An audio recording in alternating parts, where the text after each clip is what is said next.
Sean shows up early, he just shows up early and pops on the couch. Exactly. Yeah. He might pop in the couch like while we're still in post show and be like, "Hey guys." Yeah, it's funny because the other night I was, you just get so caught up in automation and creating features, and you forget sometimes people are actually sometimes better at this than any software that you can come up with. The other night I was trying to move people off of the couch back to the audience in between that, and then I was like, wait a second, I'm just going to ask everybody to please move themselves to the audience.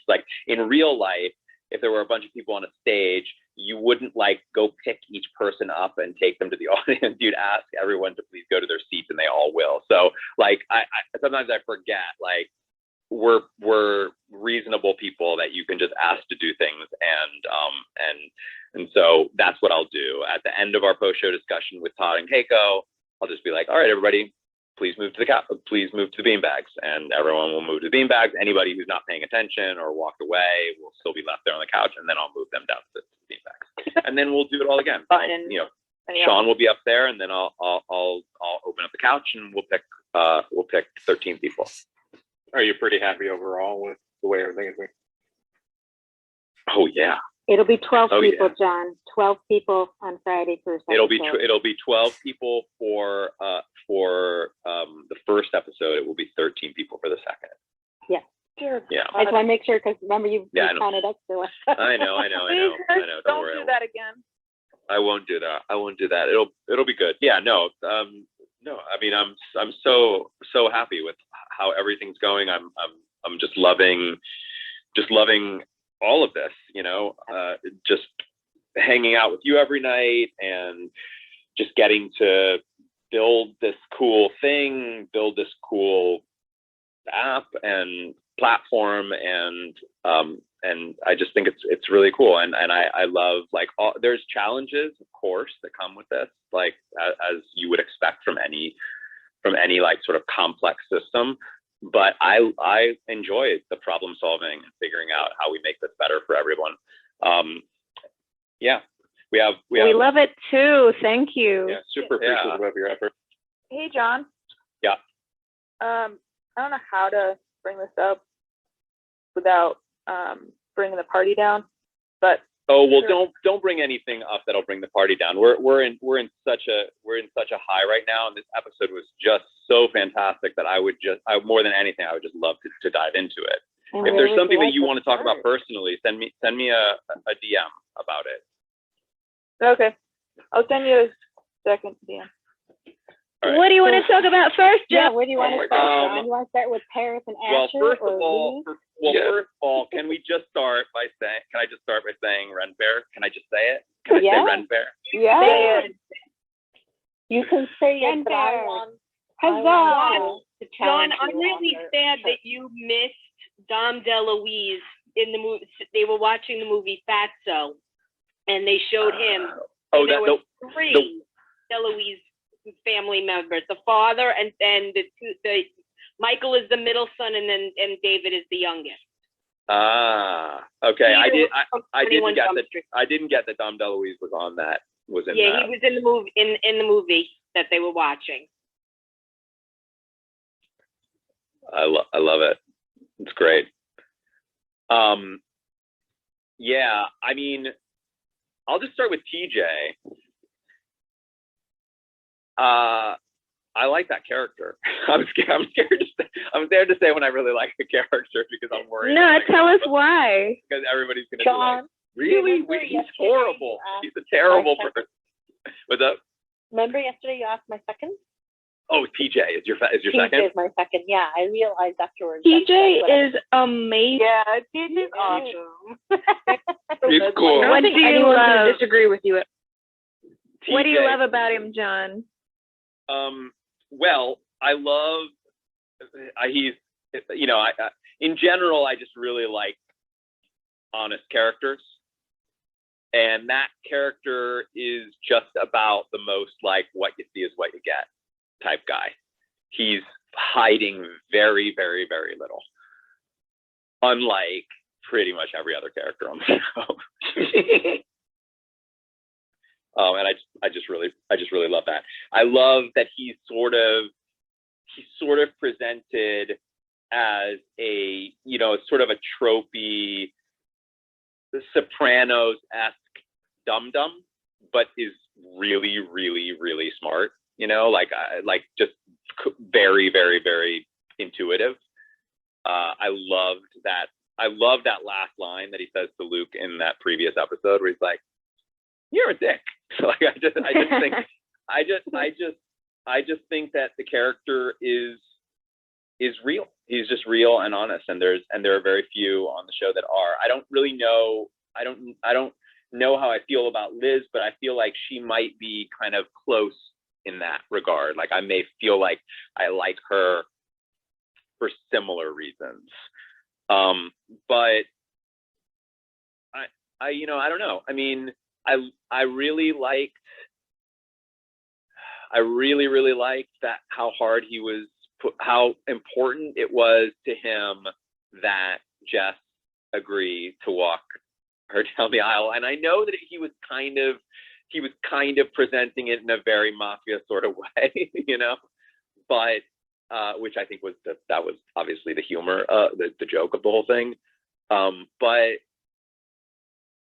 he just seems like he really, really, really loves her a lot. And you hear about all of these other men that she's been with, and maybe it's wishful thinking, but I sort of hope that he is the right one, that he is the one, the way that like Luke keeps saying, like, you know, I think this one's different. I think this one's different. I have this desire. I can't explain it, except that it must be rooted in how I feel about his personality. I just want him to be different and to be the one. I love that. Yeah, he's a weirdo, but he's genuine. Yeah, I love that he puts Liz first, and he's concerned about how she feels, and he doesn't want to tell her no for something she really wants to have happen. Does anybody You know? not like him? Sometimes I love that he annoys me so much. He can be kind of annoying. Yeah, he can be. He annoying. does annoy me. But I do. The way he loves and supports Liz, and I think they just have such a cute relationship, a supportive relationship, and we see relationships on this show, and it seems sometimes there's just some wrinkle or something with them. It's real, it's honest, it's open, it's fun. You know, you don't really see that in a whole lot of other relationships. Also, just he's really, like I said, he's really sharp. He's surprisingly sharp. Like when he's like, "I want you to be my best man," you know, like, and he's like, "Really?" He's like, "No, not really. You're like 800th on the list, but you should come to the bachelor party." It's just, I mean, just the guy, he's really sharp-witted, like, you know, which of course we all really appreciate from our characters on this show. And I wouldn't have expected him to be the way that he's portrayed, you know, early on. He's sort of portrayed for you to think that he's kind of clueless. Well, it's interesting to me that you think he's smart, because that's not what I get from him. He's quick-witted, but smart is not what I get from TJ. He's no nonsense. What you see is what you get. But how do you define smart? How do you define smart? He has some smart. How do you define smart, Heather? Well, because that might be the issue. It might be that you and I are defining it in different. that's hard to. He certainly doesn't strike me as academically. Yeah, he's not. He doesn't sound That's academic where or I'm educated. coming from. Yeah, he certainly doesn't strike me as highly educated nor academic at all. But I don't personally define that as. He may not be Sorry, go ahead. intellectual. Oh, I was just saying he's not intellectual, but doesn't mean he's not intelligent. I think it's how people used to True. say smart versus street smarts, you know, or like Yeah. common sense. Yes, thank you, Zach. I was just gonna say, I feel like TJ has more of a street smarts to him. Like he's quick, you know, with conversation. That's because he's socially smart. You know, he's aware with stuff, you know, based on people and surroundings. But you know, I'd actually go. sometimes he's not. I'd even go a step further. I'd say that guy now strikes me as the type of person who I could imagine being in overhearing something that Rory is talking about academically talking about. Everyone thinks that he doesn't know what the heck is going on, and lo and behold, he surprises everybody by completely knowing what she's talking Hey, about, John. or at least being able to follow it. I have a question. Yes. You want to put some kernels on? John, you said you don't like to bet. Don't fall for it. I just love how kernels have just become, I think there's something, didn't you say that on Instagram Live, that kernels have just evolved into just a gambling system? Hey, Coral, I can in front of you, man. I'm sorry about Oh, you're good. You're good. He just wants to get all the kernels for the reservation system. He just really wants them all.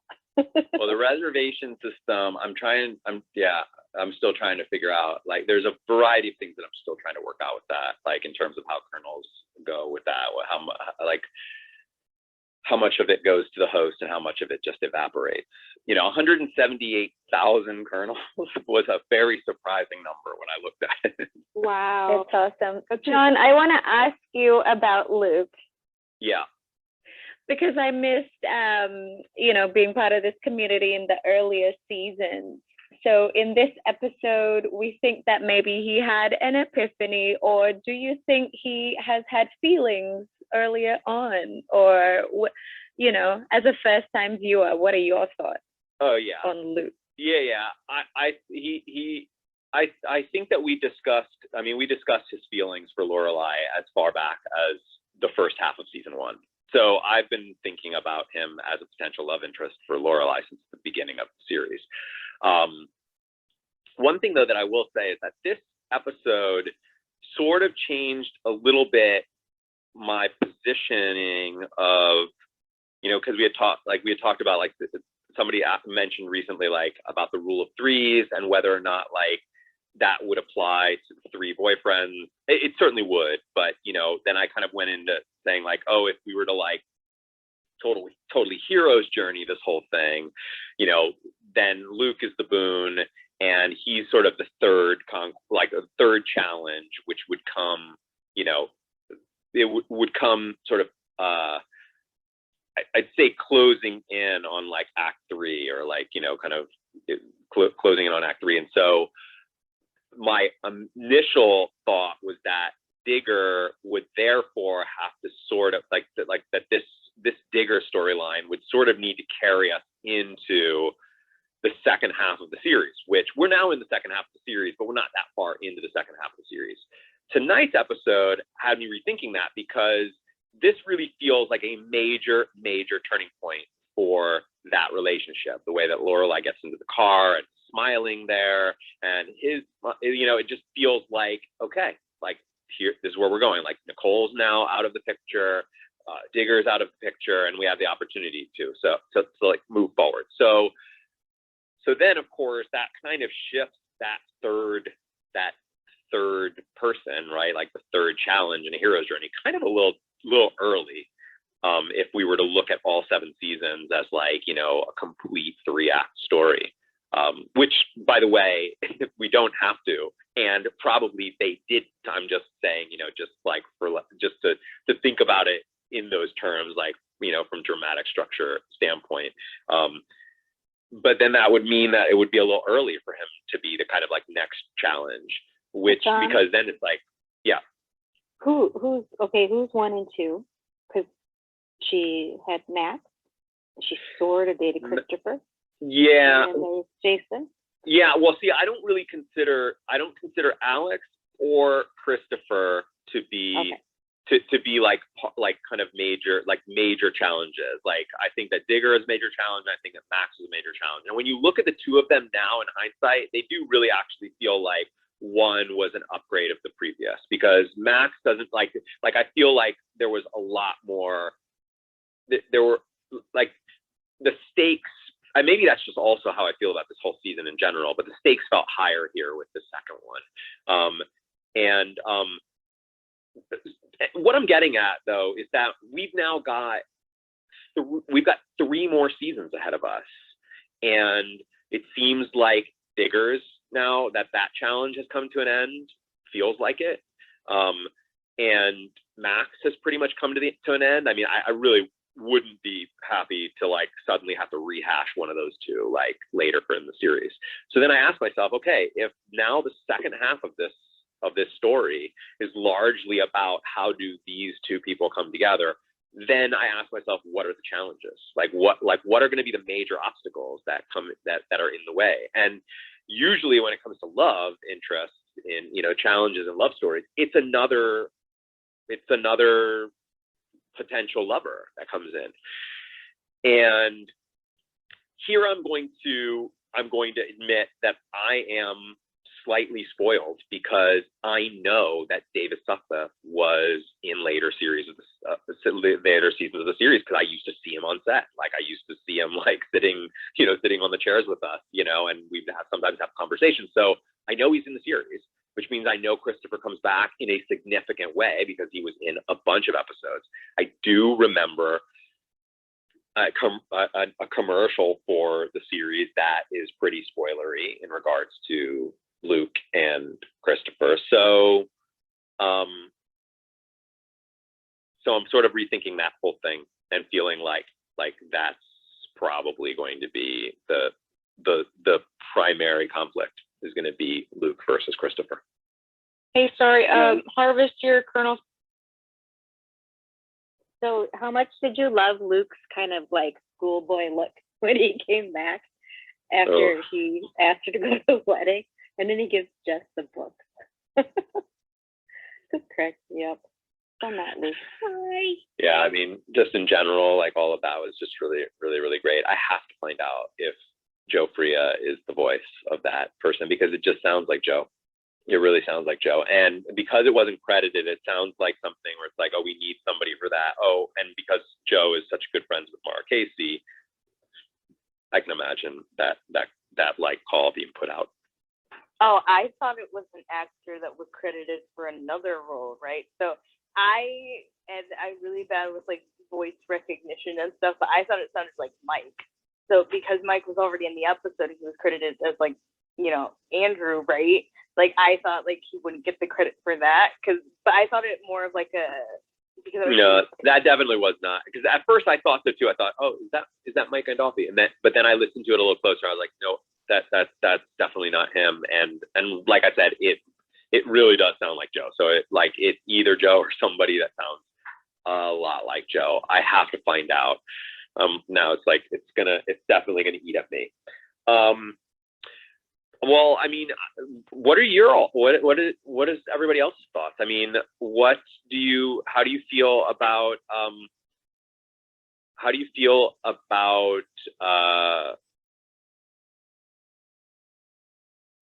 You got it. No, I was going to say the whole Luke and Jess thing. Can I comment?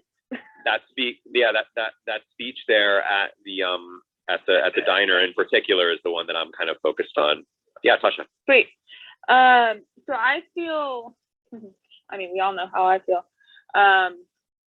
But I feel like Jess's, when Luke was explaining it, Jess's facial expression, where he's like, you can't see my facial expression. He's like, what the fuck? What are you talking about?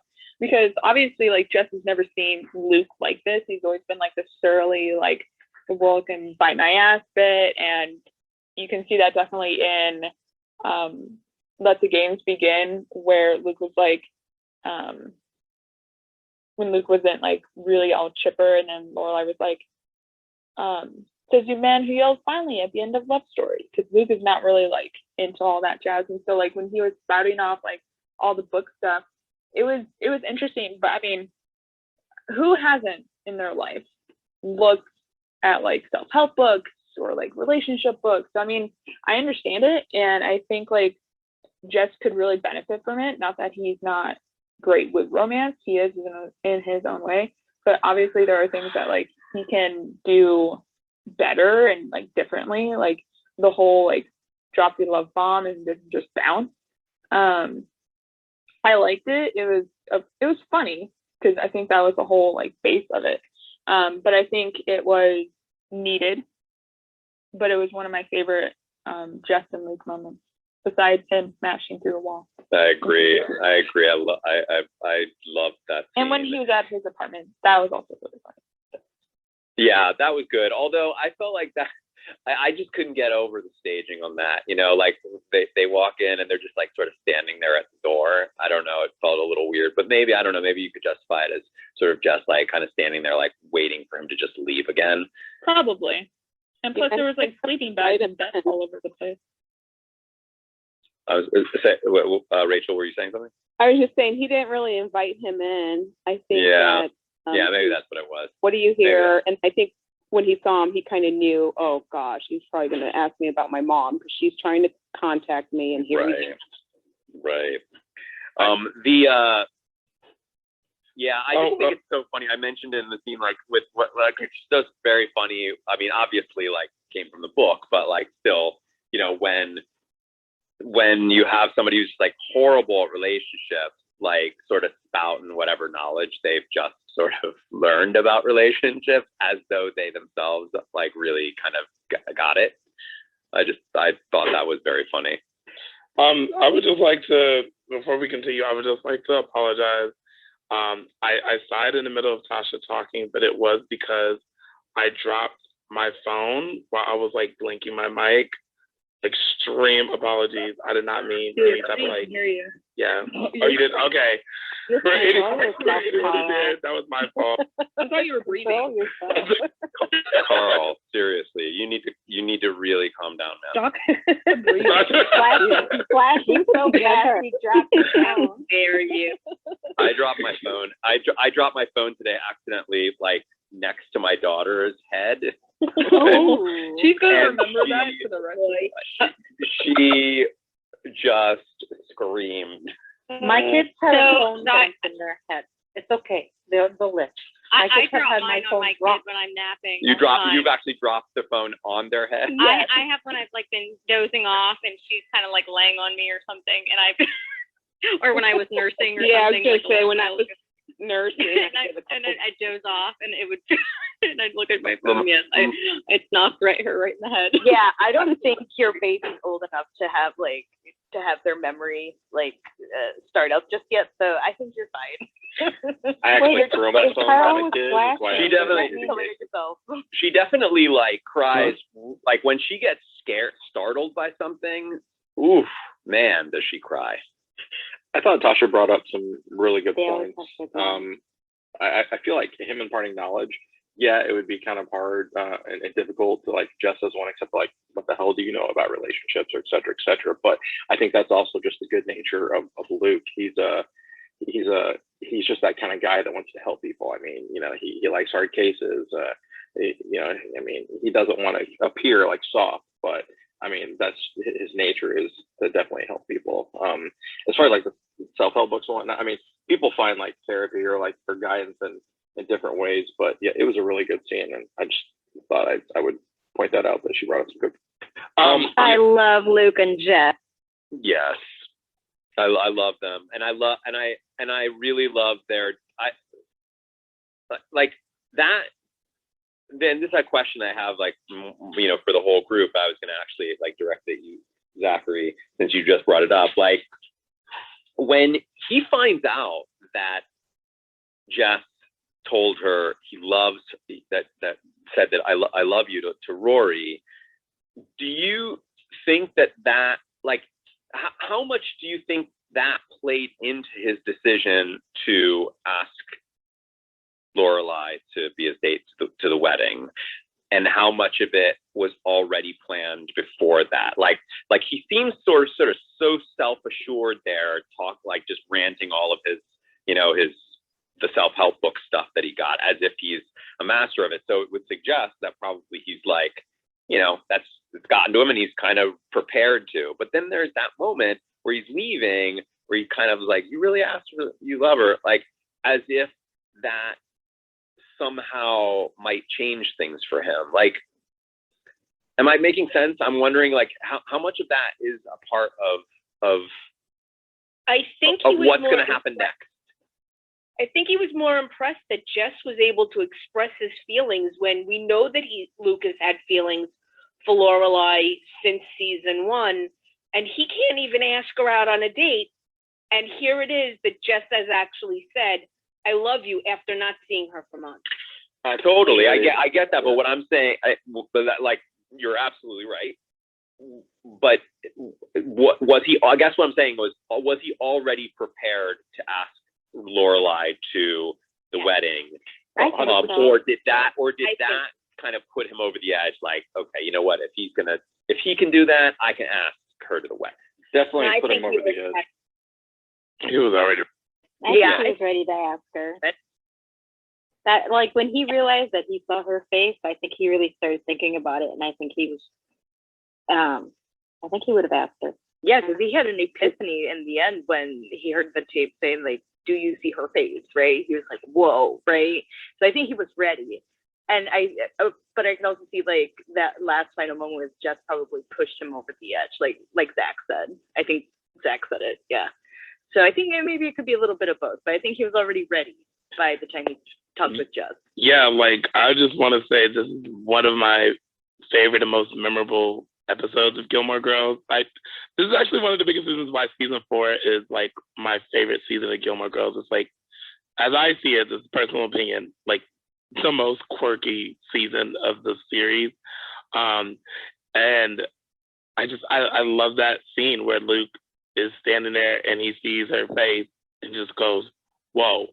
Like, it's one of my favorites. Yeah.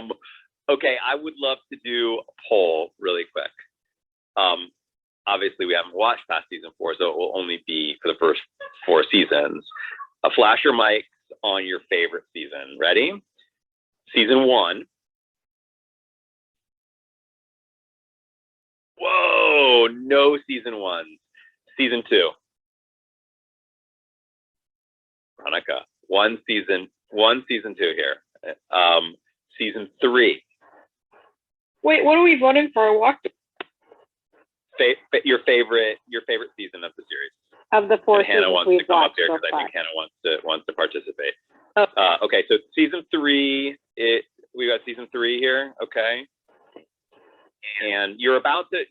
We're not voting for any others past season 4. So it's your favorite of these first 4. Season 4. Yeah, and I'll flash those because. Okay.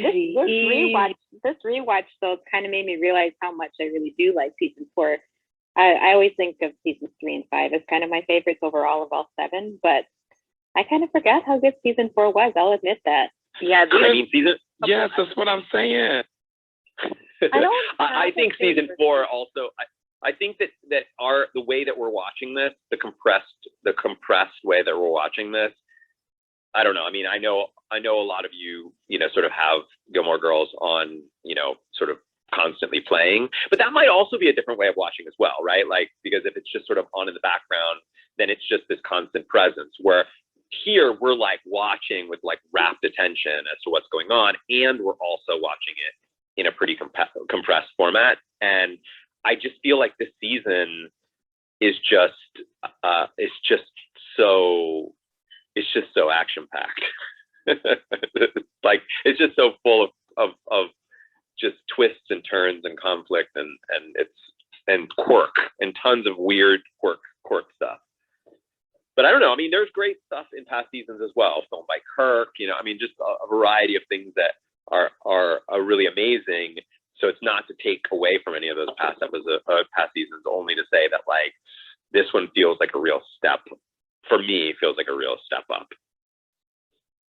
Yeah, I can totally see how you're seeing that, especially as a first-time viewer.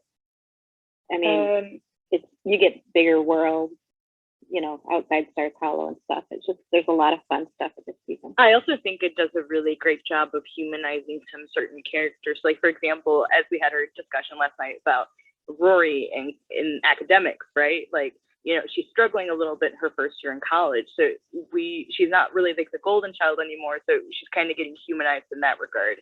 So I can appreciate the season for what it's done, but it's unfortunately not one of my like favorites. Shelley and Arthur. Shelley. So what made him go get those books? The conversation right after Shell and something about the Dr. Phil books. Like, what made him go?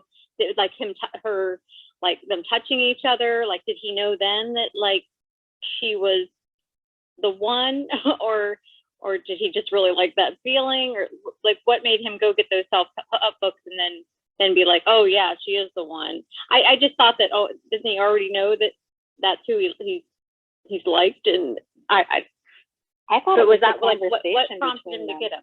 Yeah, I thought it was a conversation between Lorelai and Luke in the kitchen. I thought maybe they had that conversation about her being a cat lady and all that junk, and how they're alone and stuff.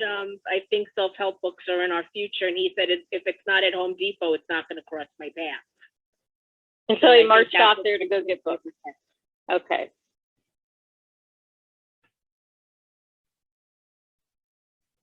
Home Depot is missing out on marketing opportunities.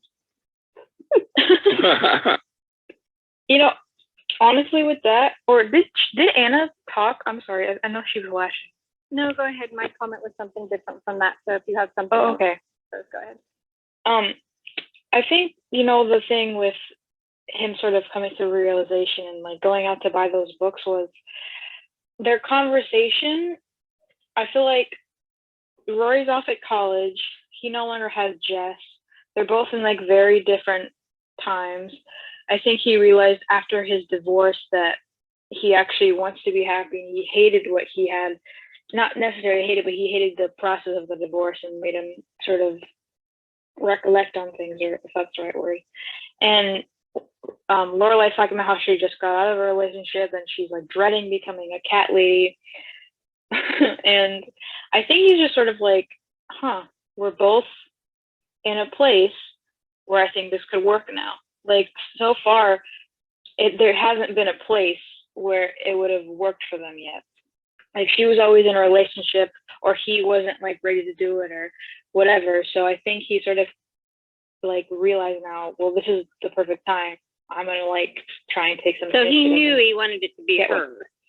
Like, I think he always knew that. Yeah, he always knew that. He knew, but it's like he wasn't ready to admit it. And I think at that point, he's always known. And when he saw her face, that confirmed it. Right. And I think that, now he's divorced, and it's another relationship that he saw her, or that he knows that she's been through. And it's kind of like now or when.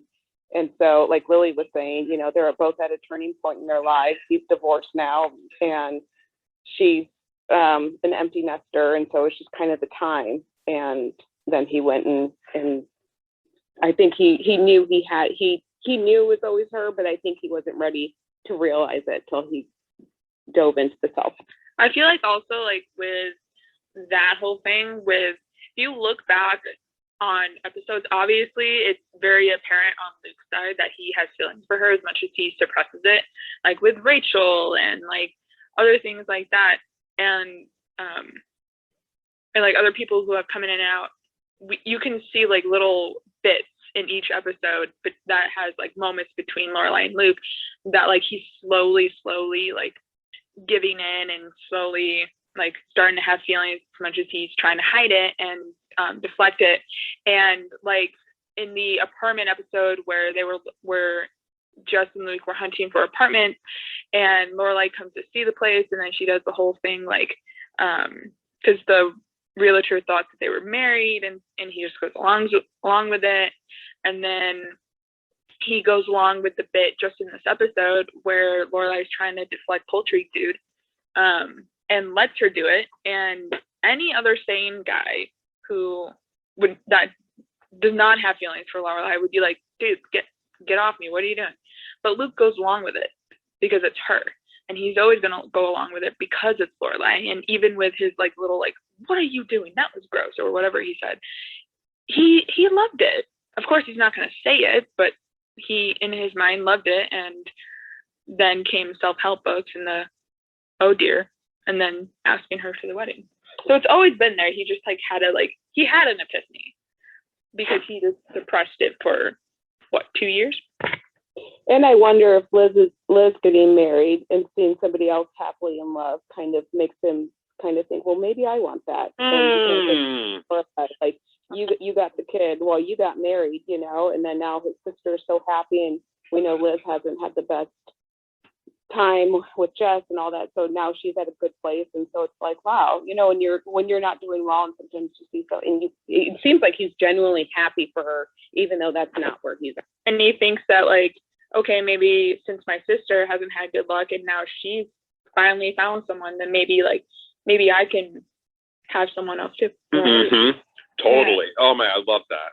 Yeah, I think too, analogy. like he sees Liz is doing well, and now Jess is grown and doing well, so now he's like, well, maybe it's time for me to take time for myself and start working on my life.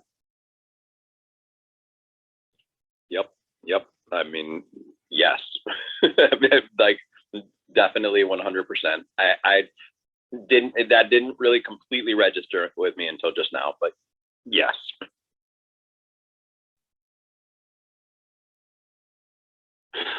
I'm just very happy we're at this point in the series, because I love this point of the series. I mean, steak. I'm just excited for Friday. I can't wait. Mm-hmm. Friday should be fun. Friday should be fun. I don't even remember. I have to be honest. I don't even remember what the band does in that episode. Like, I don't have any recollection. That the name of that episode is, of course, familiar to me because I've seen it on a variety of residual checks that I've gotten over the past decade. But I don't remember what that is about. I'm really trying to rack my brain. Like, what? It's called Raincoats and Recipes. Are you talking about the 5:30 episode, John? No, I'm talking about the 5:30 episode. Like, what is the? I'm trying to remember what the band even does in that episode, and I'm trying to also like track, like, okay, what has happened so far for the band? What happens next? Like, can I remember what happens next?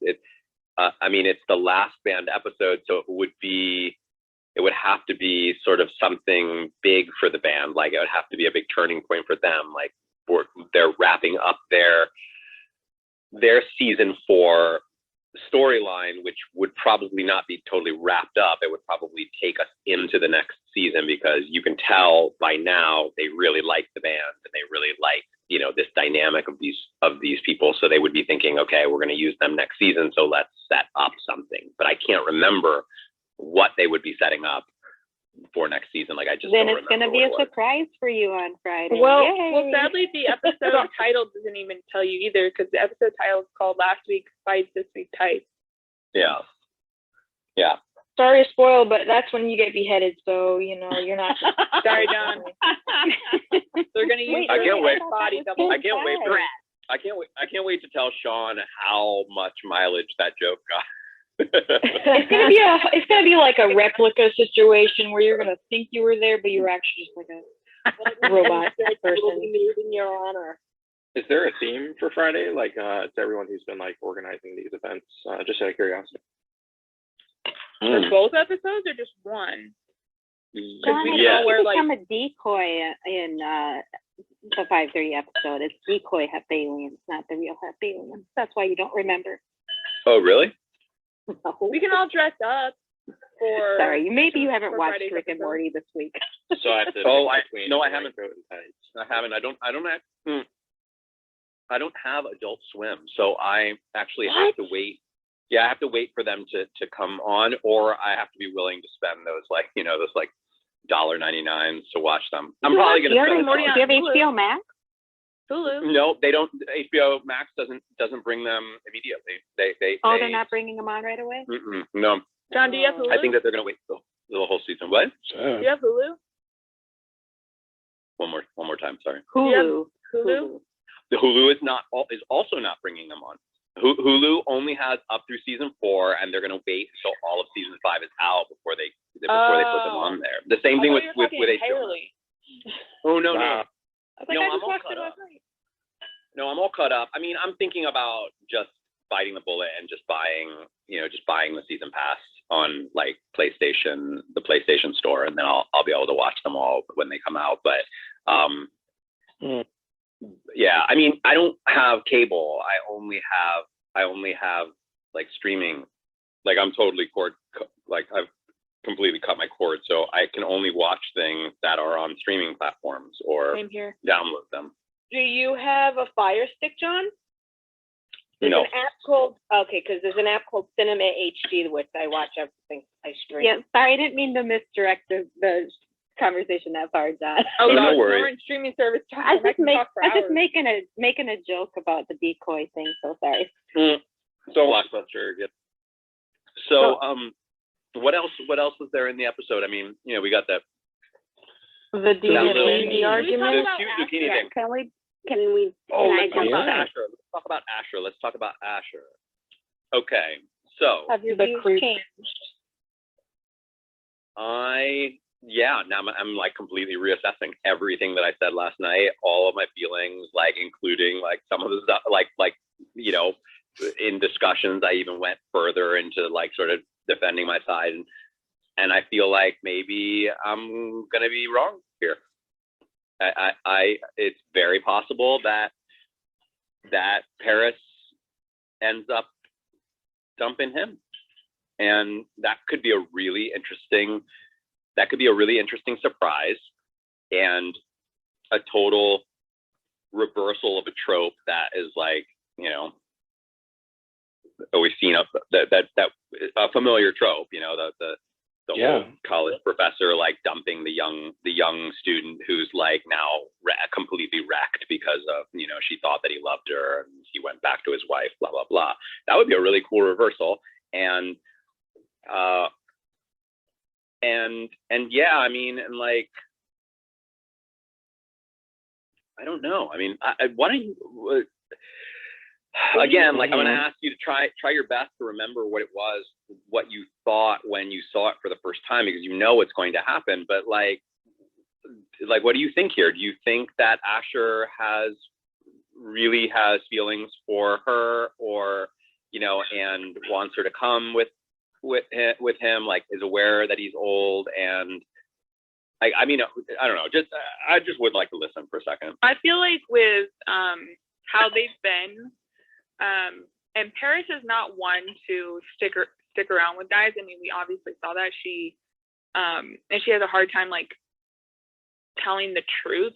And that says a lot, because Paris is not one to hold back. She couldn't face Jamie and break up with him like a normal person, and so she strung along Jamie while dating Asher. And so I feel like now that Paris and Asher have been seeing each other for months now, according to Paris, what she said, I feel like she's now in deep enough to where like I mean, this is me thinking about back when I first watched it. So when I first watched this, I had a feeling like Paris would not have the guts to break up with him, just because she had a hard enough time breaking up with Jamie, even though she clearly didn't have feelings for him anymore. And so I feel like at that time when I was watching it, I was like, Paris wouldn't have the guts to break up with Asher. And but then again, it is Paris, and Paris always wants to seem like the one in control and stuff like that. But I feel like now she has like real feelings for him, more than she did with Jamie. And you could tell that by when she was sitting in the hospital bed talking with him. And I honestly thought when I first watched that, when he said that like I want to take you there, but I don't want to like bore you or whatever, I honestly thought he was like breaking up with her right there. I'd be like, wow, okay, that's the nicest, politest way to break up with someone. But here you go. But yeah, that's just my thought. No, because correct me if I'm wrong, everyone. He actually he was giving her like, an out.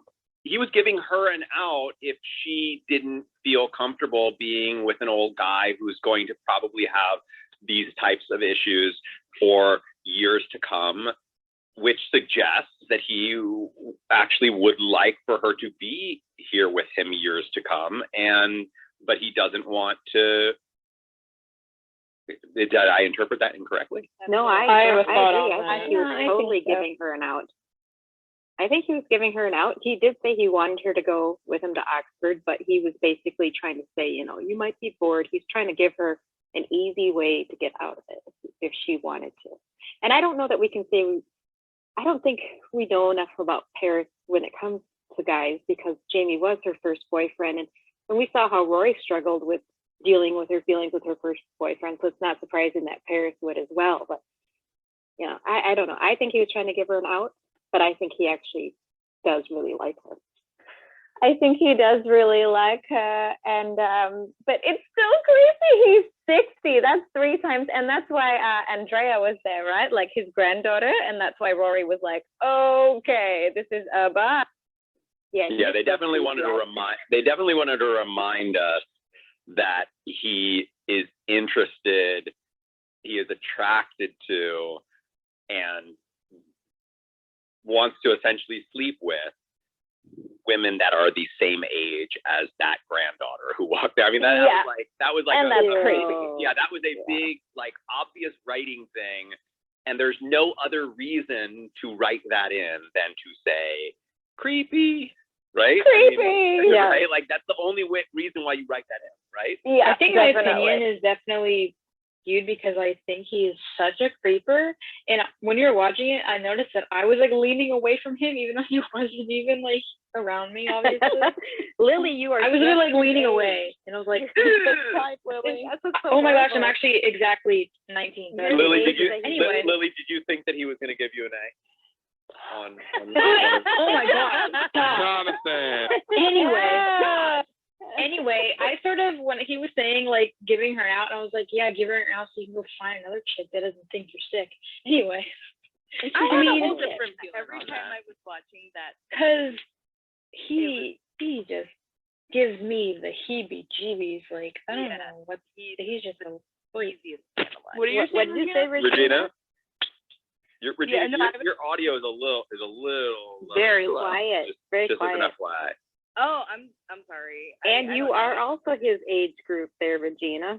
Yeah, my internet is being weird, but I was just gonna say, like, that entire exchange with him in the hospital, like, it was just so weird, and it made me like queasy, like, because I was thinking of this conversation, and I wanted to make this point when we first met Asher, and like Paris was like, you know, initially like sneaking off and meeting with him, doing those like rendezvous sort of things, the conversation between legality versus like ethics and or morality. I don't know, like, which is the better term, but you know, because I was thinking about this, like, technically Paris is of legal age, right? Like, that's the legality part of it, but like ethically, I don't think it's morally sound for him to be a habitual, like, you know, pursuer of someone in that age demographic, given power imbalance and just all of that. It was just sick. Yeah, I mean, I that's really the only part that I have an issue with is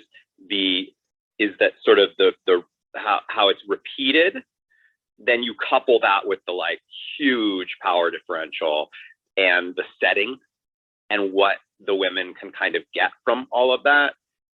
All that's the part that I have I have a problem with, because I don't really have a problem with like old versus young. You know, I mean as long as it's legal, you know, I think that there are plenty of relationships that are like that have worked. And you know, like I said, my mom and dad, they had a pretty sizable difference in terms of their ages. So it's really to me more about the power that really bothers me. Yeah, about the age. Yeah, no. I feel like the age doesn't bother me too much because, like, I mean, I'm also 28, and so it's not that big of a deal. And like the celebrities, if you want to talk on that level, the celebrity guys who like I have like crushes on, who are almost old enough to be my father or old enough to be my father. It seems weird, but I feel like as you get older, it's not that big of a deal. Or you feel on the other side where it's like, if two people are in love, as long as it's legal, it shouldn't really matter, because like people who are in love can be of any age and still have so much in common that like if Paris were to meet someone who's like 30 or even like 25 or something like that. And so I think like they put it in the episode to show like how weird it is, because at that time there was like a lot of like Professor student things and teacher student things that like it made it look so weird. But I think now it's, at least to me, it's not that big of a deal as long as it's legal, as long as it's not for anything else, and the two people are in love. Well, I would like to say that. Let me just interject really quickly. Sorry, I was gonna say I get what she's saying, except Asher has a history of doing this. It's not a one-off. It's not that he met Paris and she is just happens to be younger. If he has done this year after year, according to other characters and even himself. And let me just. There's one thing that I want to just add though, because one theme that I'm hearing also that we're repeating is that as long as it's legal, and what we should remember. Stacy's on the beanbags, but she actually brought this point up the other day, which was, you know where we're going with this, right, Carl? Yeah, but is that there's scientific evidence that suggests that until you turn 25, you're still developing. So, in fact, because that's newer science, right? That's not science that was. As well known maybe 40 years ago or whatnot, when my parents may have been meeting one another, and so in fact you could say that like now we're coming to an age where it's actually there is one more layer to it than the legality, that there is another part of it that's like, yeah, but they might be in love, but also one of them might still be maturing, and the other one, especially somebody as intelligent as this man, may actually know that. Can I also point out that if he's been doing this year after year after year after year, he keeps getting older, and yet he keeps going after the same age of girl. And that's saying something. Oh, come on, Leonardo DiCaprio. Let's say he started at 40 or 50. Why is he still attracted to the same age and mentality of 18-year-old? I don't. Wow. I would just like to say, I love that Mary brought up that point. Because I would just like to. He's not thinking with the head on top of his head. He's thinking with his other head. But it shows that he's Nikki. Oh my God. Look, sorry, I have mean, to say that. My virgin I don't- years. I'm kidding. Go ahead. We have to assume that maybe he knows exactly what he's doing. And John, you brought up a good point about the comparison, like bringing in the older granddaughter. And originally I thought, okay, what is it with Paris? Does she have, I think the popular term is daddy issues, as someone else expressed about being attracted to older men like their father's age or whatnot. I don't know a more professional term. Stacey would probably know that. But also we see the parallel where he's like in the hospital and he's infirm, like initially was Paris interested in a discounted cup of coffee. I don't know. But that being said, to see him like old and infirm and moving around, I think that was a good write-in too, about how there's a huge age differential because he had angina, he's moving really slow, and et cetera, et cetera. And it made me think a lot of that from that scene from Big Daddy where she's talking when she leaves Adam Sandler for the older guy. And she's like, oh, he has a 5-year plan. And he's like, what is it? Don't die. Because he was older, and I think he knows exactly what he's doing. I think he's predatory. He's been doing it for years, much to some other people's points. And okay, just some random ADHD thoughts. Sorry. And just to piggyback off what Zach just said, let's also think about this too. Didn't they say that Asher is a professor of psychology? Yes. Wasn't that mentioned? I thought it was philosophy. I thought it was philosophy. Oh, philosophy. Oh, sorry, philosophy. My bad, philosophy. Oh, okay. Pretty close in them social sciences, y'all. Philosophy, psychology, and sociology professors do hang out together a lot. He knows exactly what he's doing. Zachary is correct. That's interesting. Asher reads very like Lifetime movie kidnap the 18-year-old to me. I mean, wait a second. What Lifetime? Oh God! I used to watch a lot of Lifetime movie network. There's a lot of dramatic when I was like a movies. younger teen, and he reads like that. When I see him, I was like, this I thought all. No. I said the only thing on Lifetime was just Christmas movies. Absolutely No, not, John. No. No, absolutely Killer not. Doctors. That's Hallmark. Yeah, that's God. Hallmark. You must No, watch like Hallmark. Lifetime traumatized me one time because they had a mini series about human trafficking, and I didn't know what it was. I think I was like 14 at the time, and I watched all the parts, and I was like at the end of it, like shaking. I was like, oh my god, this happened. No. Like I didn't. Lifetime is Yes. not for kids. And Asher is kidnapping all those people to take them to Mia, who's collecting. You know, I mean, this is true. This is scary. That's scary stuff. Jonathan, do you really think that Mia is a human trafficker? Like, she's like a vehicle of human? Mia has Brian's head in a glass box on a I really would be surprised. Brian was onto the conspiracy that Mia wasn't all what she seemed, right? So that's why she had to be the one to behead him. I mean, this really. I think she totally probably tracked. actually paid Kirk to do it, so she wouldn't have any blood in her hand. Exactly. Oh. And that's why Kirk is so wobbly in the head. Oh man. So we started writing our own show. We stopped discussing anything. Yeah, this is turning into basically this is morphing into a writer's into a giant writer's room. We need to start our fan fiction section. A fan fiction writer's room. Let's go. Asher All right. Swimming, straight out of the Lifetime Movie Network. This was a real fun night, everyone. Really, really fun. I am going to jump. We're off. Well, sorry. Okay. So if you're coming tomorrow, I don't know if you saw, I set up a theme of red and white for the flag. So like red and white drinks or food or whatever.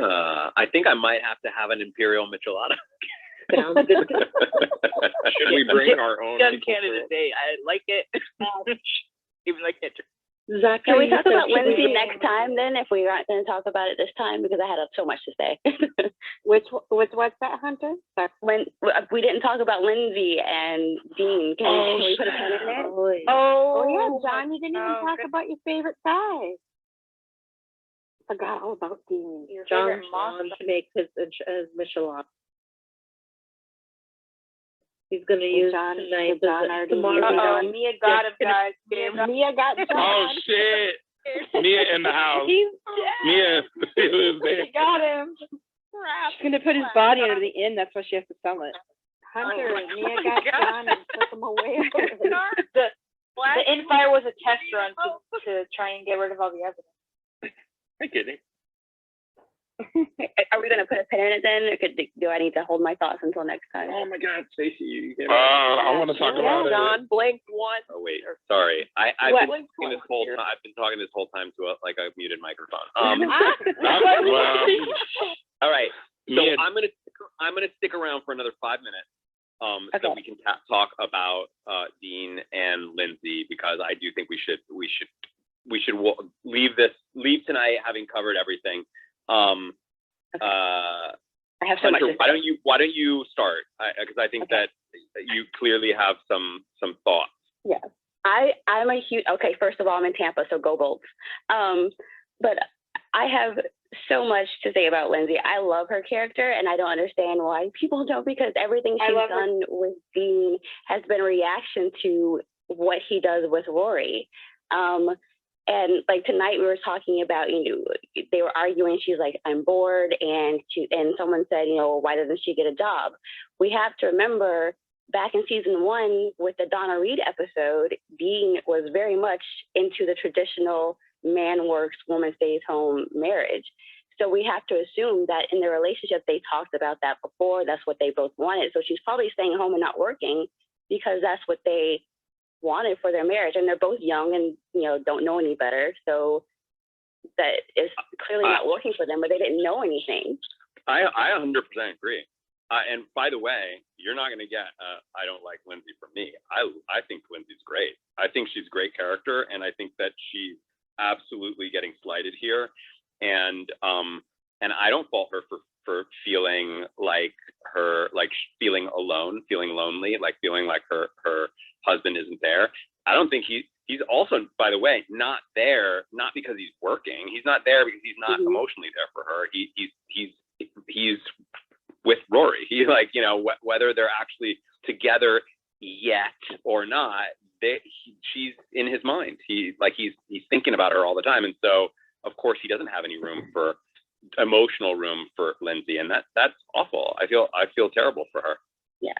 And when they, you know, I think we talked about it last time, that she had a scene when, you know, she heard Rory and Lane talking in the store. We have to remember, like, Rory was Dean's first love. So of course, and it's a small town, everyone knows they dated, they know how they broke up. And she's probably heard things about Rory from Dean from his point of view. So she wouldn't have a very good opinion of Rory anyway. So then to hear that her husband's spending time with this person who hurt him, who she knows he clearly has feelings for still, and now he's, you know, working late, he's not coming home, she's sitting at home bored, waiting for her husband. It's just a whole bad situation. And they're young, they just don't know any better. Like we just said, you know, finish developing until they're 25. It's a big mess. So plus Rory was bad mouthing her all over town. Like Rory was definitely in the wrong. She was talking about Lindsay and like, why doesn't she get a job? I'm mad at Lindsay. Exactly. Yeah, Rory is really kind of a little nasty this season. Well, no, you don't think so? Mm-hmm. I'm not going to confirm nor deny what you have said. I'm just going to let you watch the rest of season 4 and 5. I'm specifically talking, like, I'm convinced that these two are going to kiss. Like, we're going to see it, and and the kernels will begin draining, like, just. Come on, put some kernels on. You mean so, in count? Wait. What exactly did you put kernels on? What was the exact bet? I'm just kidding. I'm just messing around. But here's no, I what know, I but think is nasty. the exact bet. I can read it for you. No. No? Okay. I know what my bet was. I'm just joking around. So, no, when I say nasty, I mean just a little mean. Mm-hmm. She's a little meaner than the Rory of Chilton. And I May guess that phrase it differently? She yeah. speaks her mind more clearly. Yeah. Oh, I disagree. You know, in the past, you said Rory tends to yeah, you're right. You're right. her You're right. emotions to others. But I also said that sometimes, like, sometimes she like kind of gives in to Lorelai's bad, you know, Lorelai's sort of what's the word? Lorelai's bad habits, right? Like she kind of gives into those when she may not. She like early on, she struck me as actually like really kind-hearted and her instincts, you know, wanting to protect, right? And that she would sometimes be sort of railroaded by her mother and her grandmother, who aren't like that. You know, they are judgmental and can even sort of say things in a, you know, kind of a mean way. Whereas now this season, I feel like she says things that are like kind of nasty and mean and judgmental. She's sort of behaving like her mother in ways like almost even worse, in ways that are like well, now they feel like natural to her versus before they felt like she was just sort of going along with her mom. And I'm interpreting it personally. Personally, I interpret it to be like that's what Yale is doing to her. Like that's what this like high pace, high stress environment has done. Whereas, like she's cracking under pressure. Yeah, that she's cracking under pressure. She's like, you know, she's saying really rude things like what she said, like the specific thing that she says to Asher as she's leaving the room. I can't remember the specific line, but it was something about the redhead. The redhead has fat thighs. Yeah, and then tonight, like I just feel like she revels a little more in the gossip and in just kind of the nasty side of the gossip, whereas she used to not seem like she wanted to do that. I agree with you. It felt like she was sort of doing it because that's what her mom's doing, and like she likes her mom and she doesn't want to let her down, and so she's doing it. But then occasionally you would see her be kind of like, I kind of like Paris, and you'd see that, oh, there's behind that there's a kind person in there that really wants to sort of speak her mind and speak her kindness, and now she's like speaking her mind more, but it kind of is coming out like her mom, but worse, almost worse. Hey, John. Yeah.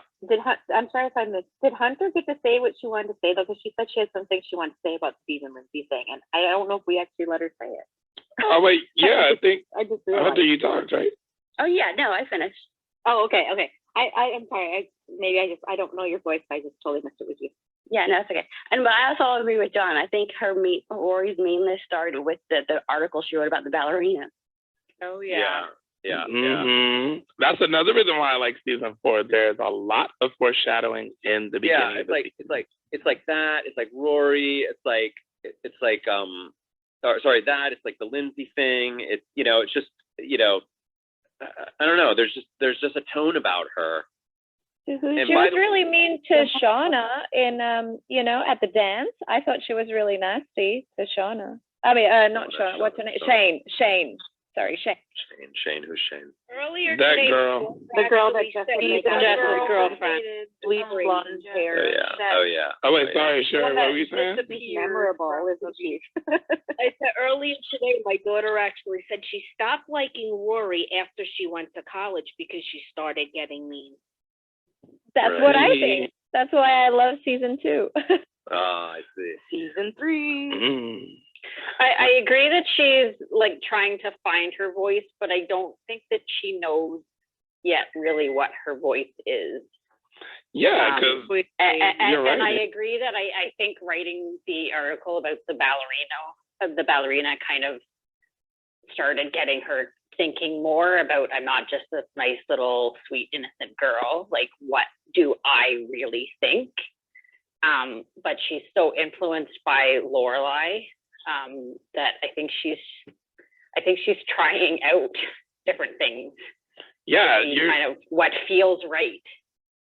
Yeah, you're 100% correct, Nikki. Like she's trying things out. That's what happens when, when you're growing up and you start to venture out on your own, especially when you have like a very close attachment to your parent. Like I noticed that when I stepped out of my household and I went to college, I started to think and talk a lot more like my mother. And I was way more like direct and stuff than my mother. But she literally would say, like, you're so much like me, especially when I hit like junior year of college. And that's when she started to be more open with me about stuff that happened in the past. Like, I feel like the same thing that's happening with Rory when she went off to Yale is a very similar thing that just happens to a lot of people who, respect the parental figure that raised them their whole life. They're trying to figure out the vice. They're trying to figure out where they're at, what they're going to do for their life, going forward as an adult. So that's what college does. You're supposed to figure yourself out and stuff like that, or at least like in American college. And for this first year of her away from her mom, and also her being encouraged to be more catty, especially after that article, it really does show. Yeah, she's being ruder, but it's because, she's being encouraged to be more outright with her opinions and how she feels about other people and other things instead of just talking to her mom about it. But I also think she's being protective of Paris. Mm-hmm. When she's making the comment about the redhead has fat thighs, and I think it comes from a place of she's looking out for her best friend. Exactly. Outside of Lane, like we all know Lane is her best friend, but her best friend at school is Paris, and she's looking out for her. Yeah, because some of the main things that Rory does, it actually, like, sometimes it is to protect the people that she cares about. It just comes off. And who has she learned that from? Her grandmother. Yes, indeed. Thank you. See, Nikki and I, we're on the Emily same is path. a really good broad. Things just always don't come out the way she wants them to, but it comes from a good place. Mm-hmm. You know who isn't a good broad? Penelon Lott. Wait a second here. Where did that come from? And don't forget to say Penelon Lott. I have no reason. Penelon Lott. I have no reason to believe that Penelon Lott is a bad person. She She seems sweet. She seems perfectly fine. All right, I'm gonna actually jump now. Thank you all once again for watching this with me. This was a lot of fun. I'm going to be continuing my events on Friday. My watch of the series is going to continue on Friday with a double feature. We're gonna watch last week fights, this week tights, last week fights. I don't remember. One of those two. With Keiko and Todd, and then at 7, we're gonna watch Raincoats and Recipes with Sean Gunn. But that does not mean that we are off tomorrow. We have an event hosted by Mary, a Canada Day event. I'm gonna be drinking an Imperial Michelada. I don't know about Will you be learning the national anthem for Canada? Oh, I'm totally down for learning Canada. that. I'm totally down for learning that. All I know is "Oh Canada." Oh, I mean, Canada. if you guys are watching the hockey games right now, you should already know the national anthem. No, I'm not watching the hockey game. I'm right now in a Remarcus room talking about an episode of Gilmore Girls. Can I just say something? Like, I want to clarify something. When I shouted no or what at the beginning, I think you guys were talking about something. I was reacting to the game. So It has been a mess. Sorry to say. I hope that because they have home ice advantage for these next 2 games, it'll get better. Yeah, I really hope. I'm praying. Wow. Apparently, we should be watching the hockey, John. What's this? Why are we watching Gilmore Girls? Today Watching was a good game. Today was a very tense game. I'm not a hockey person, but today was a very tense game. Totally I am a worth hockey person. I didn't watch it. Sorry, Mary. It was a great game. John, right now, is Rory still your favorite Gilmore Girl? Rory is not my favorite Gilmore Girl right now. Who is? Emily's my favorite Gilmore Girl, and she's going to continue to be my favorite Gilmore Girl probably for a bit. I cannot relate. Who swayed him? Emily Club. Yeah, I mean, Emily and Rory have been sort of fighting it out for a while. Season 3 is where I started to really like Rory a lot, and then this season I feel like, and maybe it's maybe it's also it goes hand in hand with how I feel Rory's journey is going. Like I see Rory as really stumbling,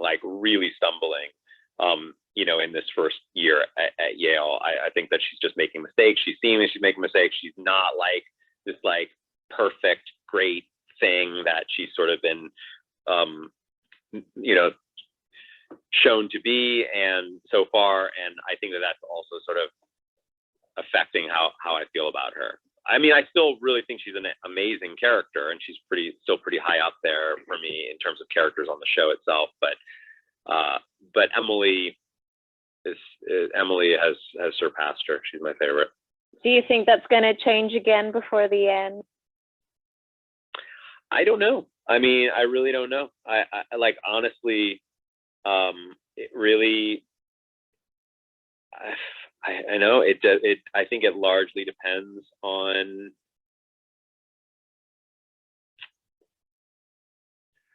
I mean, I know that there's another love interest character coming, so I guess that her dynamic with that new love interest will probably, affect my feelings. I do think that if she does, as I predict, if she does end up hooking up with Dean, whatever that means. I mean, that could be as simple as just they kiss to much more. Whatever that is will be, in my opinion, a huge bummer for that character. Like I'll be disappointed in that character in Rory, just because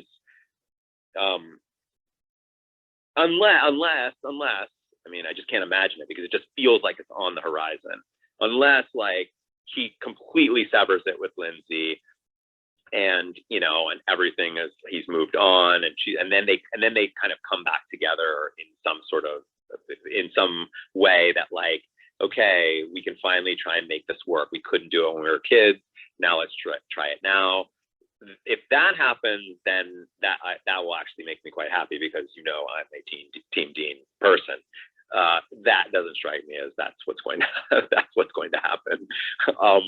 Especially because I'm spoiled on the fact that there's a Logan character coming, and so I don't know. I feel like these next two episodes are going to be full of, and you all have sort of given me the sense that these next episodes are just like full of drama and craziness and amazing and all kinds of stuff. And I imagine that part of that in there is something between Dean and Rory, and I can't imagine not being disappointed in her